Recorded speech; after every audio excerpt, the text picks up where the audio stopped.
we have a guest to help us unpack this conversation. He goes. Yes, good morning to you. Mr. Ifeanyi Umere, political and public affairs analyst. We're so glad you could join us this morning. Thank you for having me. Good morning. Mr. Ifeanyi, good morning to you. Thank you for having me. Good morning. All right, always so heart-lifting to hear your voice. Thank you for joining us. Same here, same here. Now, we're hearing talks of an alliance between the opposition parties. They're hoping to unite against President Bola Tinubu ahead of the 2027 elections. This is not the first time we're hearing about coalition, opposition unifying, having some sort of coalition and all of that. Do you think there's anything different this time around with all of these talks about an alliance? Thank you for having me. I hope Mommy Gio is there. Yes, Marian is here. Go ahead. Thank you for having me. First and foremost, we do not have a clear-cut leadership in terms of the opposition because they are not amalgamated. So today, we have different opposition parties parading different opposition leaders. So when you talk about coming together, there is no attempt now to come together because all of them from Obi, Atiku, Donadu, Sowore and Co.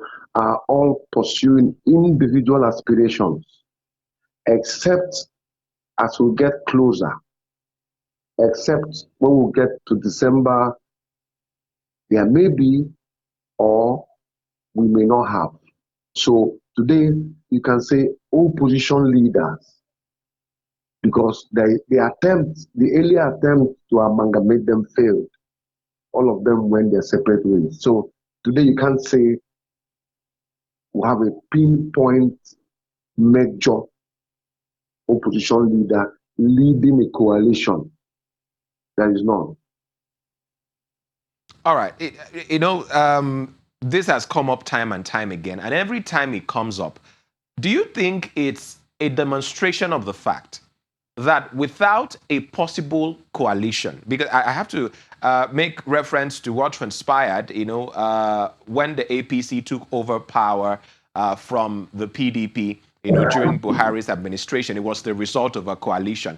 When you see these talks of unifying coming up time and time again, even though, like you said, the opposition leaders tend to be pursuing their different agenda, do you think there's an admittance of the fact that for the opposition to mount any sort of strong challenge, that there must, in fact, be that coalition among all the opposition parties? That will act as the catalyst. That is the major rider required. That is what chased Jonathan out of office. That is the major pendulum that will swing and produce the desired result if you want to out the present occupant of the villa. But today, the narrative is different. The challenges are different. There is a major also impediment. The impediment is the presumed disposition of the electoral body. Underline that word. Yes, it is possible, but one of the impediments outside the individual interests is the impediment constituted by the electoral body, presumed and with visible results of what has happened lately under the present administration. The suspicion is high. Yes, there is need for that coalition and amalgamation, which is, of course, I said, is a major catalyst that can produce visible and tangible results that will act in the same way that Jonathan witnessed. But I said, outside the fact of the amalgamation, the other impediment is the electoral system. From the electoral law, the electoral bill passed by the National Assembly, which of course was targeted at suffocating the opposition, which ended up suffocating themselves too. So every attempt is being made to make sure that that coalition and amalgamation is not possible. And that attempt is presumed and rightfully so, propelled by the APC, with every due respect, as submitted by a lot of public commentators and other party leaders who are consistently suggesting, accusing the ruling party of infiltration and acting in a way to divide them. And also coming against the opposition leaders using different judicial tactics is also another issue. And so there are a lot of issues. Is that that your position? Is that your position, Mr. Ifeanyi, that there's an attempt by the ruling party to manipulate and infiltrate the opposition? These are submissions made by the leaders of the opposition party. But is that your position? Is that what you think is happening? No, but it's from the nomenclature. When you look at the weather, you can forecast. From what we're seeing, I completely tempted to agree, because some of the impediments are politically made and man-made. We knew what ADC struggled to come to the states. We knew what NDC struggled lately. We know what Labour Party went through and still going through. You can see the actions of the major leaders of PDP. For example, Bauchi State Governor, for example, who was in the front line, suddenly went back line. And some of these actions have been suggested to be an attempt of persuasion, intimidation, and being coerced. So these are visible facts, not even my thoughts. But if you do a survey, you will find a lot of people aligning themselves with this submission. That's why, let me use a street word, the opposition has to be rugged. So that brings me to my next question, because if you're saying that the ruling party is trying to infiltrate, they're trying to manipulate. I mean, you've heard the president say all is fair in politics. Whether we agree that that is ideologically what should be coming from a president or not, different conversation. But if the ruling party is doing everything they can to disorganize the opposition ahead of the election, is there any law stopping the opposition from doing what they can to also disorganize and distract the ruling party? It is not possible because you don't have the instrument of states. How do you do that? You will only do that by propaganda. And that your propaganda, the major party controls the media. But APC made it happen against Jonathan. And I said at that time, the amalgamation was formidable, including the men of God, like Momijio will tell you more. It was a major amalgamation of everybody, the student body, the streets.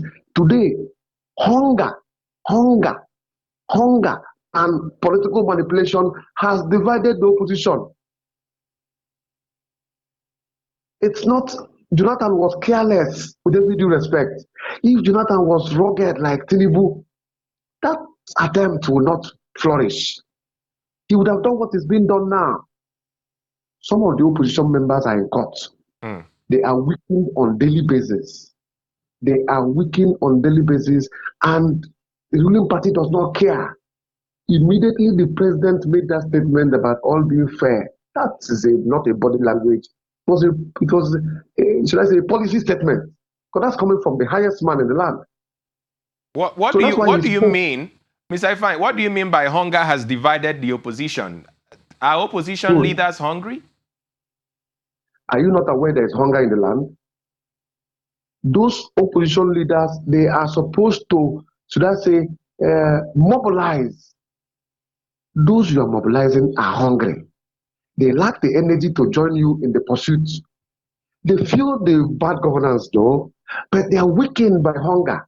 They are weakened by manipulation. They are weakened by propaganda. They are weakened by religion. They are weakened by sentiment. Yesterday, you saw what happened. A cleric speaking before a governor, and the governor was clapping, accusing a particular religious sect in Nigeria. We ask, This same man who is giving you the statistics, is he a statistician? The answer is no. And what caught my attention is that the man came all the way from Jos, where his people are being slaughtered on a daily basis, no comment. And then again, the rider, the governor of Kano State, applauded, kept nodding delightfully. In a state where you have a vice presidential candidate, just after a cardinal has honestly made a modest recommendation or suggestion over the state of the nation. So are you not seeing the atmosphere is not conducive? So I know you were flabbergasted with the hunger. Yes, it is when the people are energetic to join a revolution that you prepare them. You can speak all the grammar, yes, but they are weakened. They feel the urge, but they can't move. They are in a dilapidated state of hunger. The energy, the immune system is down. So I don't want to fall into the temptation of Geo saying that it's only God. No, there must be something. And that thing, action will propel it. As we move towards the election, as soon as the people regain their consciousness and then maybe resurrect themselves from that state of stupor and hunger, everything is possible. Action on whose part? Action on the people who are already quagmired in hunger. What about the presidential candidates of these opposition parties themselves? Are you one of those who believe that a figure like Atiku Abubakar should perhaps take the backseat to some of the other actors in the game? If after second, this would have been done, the ego, Atiku couldn't let go at the time when he was required to let go. If Atiku had allowed the system to project and stay back, maybe he would have had a formidable. But today Atiku has taken ADC, P2B has taken NDC, the likes of Showore is there. Other ones are also parading. Makinde is there. The rest are, maybe you don't notice them, but they will soon jump out. Maybe with the cost of billboards, maybe they will go to social media and maybe find other auspices to project their mandate. But you have not been able to get an amalgamated opposition. It is going to be difficult to displace APC because they are using every available tactics. And then you now find the judiciary, which today sympathetically are not in their best state. They are like people who are in the IDP. They are living, surviving, and making everything possible to look healthy or to appear healthy. That's the right word. But inside them, we know that all is not well. So when you are in a country where all the factors that will suggest or help you get into power are against you, it's a difficult scenario. Yes, it is. You know, among some of the factors you have identified as impediments to this possible coalition, you haven't mentioned the fact that for most of these presidential candidates, Atiku, Obi, and a whole lot of them, you know, Atiku, for instance, from the north, Peter Obi from the south, do you perhaps see, you know, the disparity in their zones as something that they would have to overcome if indeed, you know, these talks of an alliance will happen? Now, that is also a product of the division. If they had stayed together, maybe today Peter will be flying the ticket of maybe ADC, for example. Then you wouldn't have that. It is that polarization that have led to this. But today, if you check what happened under Abiola's presidential aspiration, you would understand that when a people are determined with a sincere electoral umpire, you may not need to come from the north to win election. Yes, Tinubu was smart enough to cut Buhari, and he foresaw this scenario. Today, he has taken over from Buhari and holding the flag from the southern flank. Atiku is holding the flag now from the northern flank. Now, check their running mates. P2B has gone for a Kwankwaso and Atiku has gone for an Amechi. If the people also are consciously conscious, this doesn't matter. But I told you earlier that the sentiment of religion and geopolitical zones are also playing the part. Those who are from the southwest can never see anything wrong in Tinubu's government. Maybe they're also hungry, but because of regional protection, they prefer their man to be there. And you come to the southeast, no matter what you preach here, P2B is a factor. And you go to the north, no matter what you do, Atiku is a factor. So the major thing now is that how conscious are the people to select and how fair would the electoral body be? Confessions coming lately from everybody, not from me, indicates that P2B may have won that last election. But because they were not able to provide evidence or because of the technicality, they lost it. Yes. A few of them, I listened to one of the obedient members who left P2B to join APC lately, who was, of course, the obedient leader, said that they were not able to defend their results. Why? Why would you even need to defend a result that is open? It is because of the stringent, perilous process. Ordinarily, if you go to civilized countries, you don't need to struggle to defend your result. Your result Mr. is there Ifeanyi, for you. we'll press for time. We'll press for time. But finally, among all of these factors that seem to be fragmenting the opposition, one might say there has to be at least one unifying factor. For you, who or what is that unifying factor in a possible alliance for the opposition? Finally, in 60 seconds. That's a very tempting question, which I will not fall into your temptation. I want you to know that Atiku, P2B are all qualified to take over from Tinubu. But I said the major thing you should be concerned, the factor is that the people now are not conscious enough. I told you the impediment in the land, that hunger, judicial rascality, and the security agencies deployed are not helping matter. So not any of them, both P2B and Atiku, facing this type of religious government may not be able to flourish. All right. No Thank you so fantastic. much. Daddy Gio, I greet you. Good morning. Okay, now you have come out. Now you have come out. Put the company in prayer. I was waiting for you. Now you have come out.